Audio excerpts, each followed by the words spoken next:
Hello అండి. ఈ ప్రాసెస్‌లో ఒక్కసారి బ్లౌజ్‌కి హుక్స్ కుట్టుకున్నారంటే బ్లౌజ్ చిరిగిపోవాలి కానీ హుక్స్ మాత్రం ఎప్పటికీ అలాగే ఉంటాయి. ముందుగా అయితే నేను చూపించినట్టుగా ముందుగా మార్కింగ్ అయితే చేసుకోవాలి. మొదట ఆ చివర ఈ చివర చేసుకొని సెంటర్‌కి ఇలా ఫోల్డ్ చేసి ఒక మార్క్ చేసుకోవాలి. ఆ తర్వాత మళ్ళీ ఇంకొక ఫోల్డింగ్ చేసి ఇలా చూపించే విధంగా ఫోల్డింగ్ అయితే చేసుకోవాలి. అప్పుడు మనకి 5 డాట్స్ అయితే వస్తాయి. మీకు ఎక్స్పీరియన్స్ ఉన్నట్టయితే చేత్తో నార్మల్‌గా కూడా వేసుకోవచ్చు. కాకపోతే ఇలా చేసుకుంటే పర్ఫెక్ట్గా ఎగ్జాక్ట్గా ఒకే గ్యాప్లో వస్తుంది. ఆ తర్వాత ఇలా ఒక పెద్ద సూదిని తీసుకొని మనం ఇలాగ హోల్ లాంటిది అయితే చేసుకోవాల్సి ఉంటుంది. ఇప్పుడు హుక్ని గ్యాప్ కొంచెం వెడల్పు చేసి ఆ హుక్ని అయితే ఇలాగా నేను చూపించిన విధంగా పెట్టుకున్నట్టయితే మీకు ఆల్రెడీ ఇది ఫిక్స్ అయి ఉంటుంది, చాలా నీట్గా ఉంటుంది. ఆ తర్వాత ఇలాగ మొత్తంగా హుక్స్ అన్నిటిని మనమైతే ఇలాగే నేను చూపించే విధంగా ఇలాగ కన్నంలా పెట్టుకొని దాని తర్వాత దానిలోకి హుక్ అనేది ఎక్కించుకోవాలి. అలా ఎక్కించుకునే ముందు హుక్ని కొంచెం వెడల్పు చేయాలి, అప్పుడే ఫ్రీగా అనేది వెళ్తుంది. ఆ తర్వాత ఇలా మొత్తంగా అన్నింటినీ అయితే మనం పెట్టుకోవాల్సి ఉంటుంది.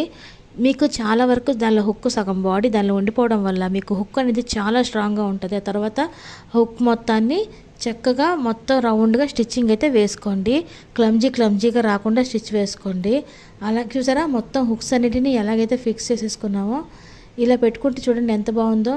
ఆ తర్వాత ఇప్పుడు చూడండి కుట్టుకోవడానికి కూడా నేను చూపిస్తాను.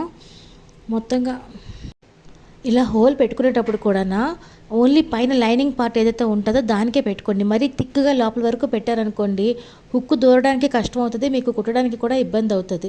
సో ఇలా ఫిక్స్ చేసుకున్న తర్వాత నేను చూపించిన విధంగా హుక్ని పట్టుకొని ఫస్ట్ మనకి చిన్న హోల్స్ లాంటివి వస్తాయి కదా, ఆ హోల్స్ని అయితే ముందుగా మనం స్టిచ్ చేసుకోవాల్సి ఉంటుంది. అలా హోల్స్ని కంప్లీట్గా స్టిచ్ చేసుకోండి. మీరు ఎంత మంచి బ్లౌజ్ కుట్టినా హుక్ అండ్ లింక్స్ కరెక్ట్గా లేకపోతే వాళ్ళు అది వేసుకోలేరు కదండి.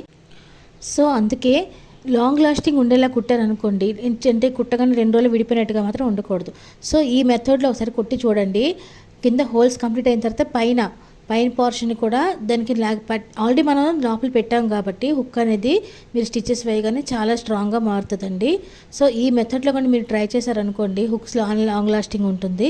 అండ్ దీని పూర్తి వీడియో వచ్చేసి నేను మన ఛానల్లో అప్లోడ్ చేసి ఉన్నది, చూసారంటే మీకు స్టెప్ బై స్టెప్ చాలా క్లియర్గా అర్థమవుతుంది. అండ్ లింక్స్ కూడా దీనిలోనే చూపించాను, ఎలా మార్క్ చేసుకోవాలి, ఎలా స్టిచ్ చేసుకోవాలి అనేది. ఎప్పుడైనా కూడా మంచి క్వాలిటీ హుక్స్ అనేది వాడడం చాలా అవసరం అండి. లేదంటే కొద్ది రోజులకి కిలిం పట్టినట్టు అయిపోయి నల్లగా అయిపోతాయి. సో అప్పుడు కస్టమర్స్ మీకు మళ్ళీ ఇవ్వడానికి కూడా ఇష్టపడరు. సో మీరు ఎంత మంచి డిజైన్స్ కుట్టినా, ఎంత మంచి బ్లౌజులు కుట్టినా ఫినిషింగ్ కూడా చాలా ఇంపార్టెంట్. ఫినిషింగ్ ఇస్తేనే లుక్ అనేది బాగుంటుంది. అండ్ ఇంకొకటి ఏంటంటే హెవీ పర్సనాలిటీ, హెవీ దీనిగా ఉన్న వాళ్ళకి బ్లౌజ్కి హుక్కు లింకు కరెక్ట్గా లేకపోతే అది ఏంటంటే వేసుకునేటప్పుడు వాళ్ళకి హుక్స్ పేలిపోవడం గట్రా అవుతుంది. సో లాస్టింగ్ కూడా ఉండదు. సో గట్టిగా స్టిచ్ వేసి ఇస్తే మీకు మళ్ళీ కస్టమర్స్ అనేది రిపీట్ అవుతారనమాట. సో థ్యాంక్ యూ అండి.